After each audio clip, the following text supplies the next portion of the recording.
Pierre Palmade, j'aimerais qu'on arrive à faire quelque chose tous ensemble et je vais vous demander de liker un maximum cette vidéo. Son procès va démarrer le 20 novembre. Oui, ils ont attendu un an pour faire descendre la pression médiatique. Alors, en plus, il ne sera pas jugé pour homicide involontaire, alors qu'il y a quand même un bébé dans le ventre de sa maman de 7 mois qui est décédé. Mais comme il était pas né, ils disent on peut pas considérer ça comme un enfant. Je suis désolé, un bébé de 7 mois dans le ventre de sa maman, moi je pense qu'on peut considérer ça comme un enfant.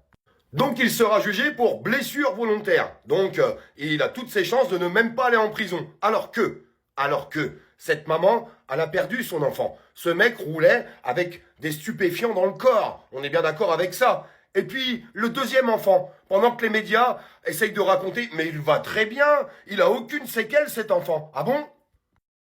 Télé, le papa de l'enfant qui était présent dans la voiture lors de l'accident a lui révélé que depuis le choc, son fils a mal en permanence à cause des cicatrices qu'il a sur la tête. Il ne supporte ni le soleil ni le froid, il a des plaques dans la bouche alors quand il mange, ses mâchoires se fatiguent très vite et précise que son enfant a dû redoubler sa classe de CE1 car il a des crises de panique et qu'il n'arrive plus à se concentrer. Il conclut en racontant que son fils était avant sociable et hyperactif et que maintenant il ne parle plus à personne.